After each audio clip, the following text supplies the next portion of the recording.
Hi hello నమస్తే welcome to my channel. ఈరోజు నా వీడియోలో ప్రోటీన్ దోశ తయారు చేస్తున్నానండి. ఇది చాలా టేస్ట్గా ఉంటుందండి, హెల్త్కి కూడా చాలా మంచిది. మీరు తప్పకుండా ఇది ట్రై చేయండి. నా వీడియో మీకు నచ్చినట్లయితే లైక్ చేయండి, షేర్ చేయండి మరియు సబ్స్క్రైబ్ చేయండి. Thank you so much. దీనికోసం ఒక బౌల్ తీసుకోవాలి. అందులో పొట్టి మినపప్పు, పెసలు ఒక్కొక్క చిన్న గ్లాస్ వేసుకున్నాను అనమాట. పొట్టు మినపప్పు ఒక చిన్న గ్లాసు, తర్వాత పెసలు ఒక చిన్న గ్లాసు, తర్వాత అలసందలు ఒక గ్లాసు, కాబూలీ చనా, తర్వాత మసూర్ దాల్ కూడా ఒక చిన్న గ్లాసు వేసుకున్నానండి. చూడండి ఎంత బాగున్నాయి, కలర్ఫుల్గా ఉంది కదా. తర్వాత ఒక 10 బాదం పప్పులు వేసుకున్నాను. రైస్ అండి, ఇది ఇడ్లీ రైస్ అనమాట.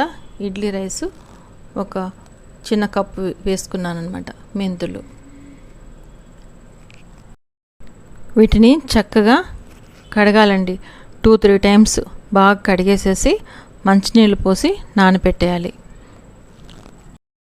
నైట్ నానబెట్టేసారనుకోండి, చక్కగా మార్నింగ్కి చక్కగా నానిపోతే అప్పటికప్పటికి ఫ్రెష్గా మిక్సీ పట్టుకొని దోశ వేసుకోవచ్చు అనమాట.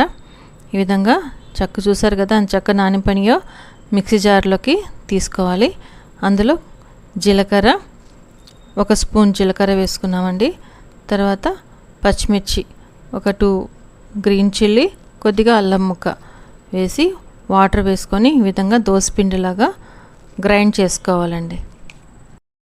రుబ్బి పెట్టుకున్న పిండిలో సరిపడా సాల్ట్ వేసుకొని బాగా కలుపుకోవాలండి.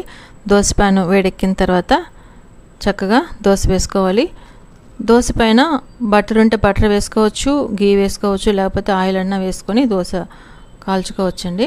ఏదైనా బాగానే ఉంటుంది. దీనికి చట్నీ చెప్పాలంటే ఉల్లికారం చాలా బాగుంటుందన్నమాట. పల్లీ చట్నీ కూడా బాగుంటుంది. ఈ రెండిట్లో ఏదన్నా మీరు ట్రై చేయండి, చాలా టేస్ట్గా ఉంటుంది, హెల్త్కి కూడా చాలా మంచిదండి. మళ్ళీ చేసుకుని తినేలాగా ఉంటుందన్నమాట ఈ దోశ. మీకు ఈ వీడియో నచ్చినట్లయితే నా వీడియోని లైక్ చేయండి, షేర్ చేయండి, తప్పకుండా సబ్స్క్రైబ్ చేయండి. Thank you so much.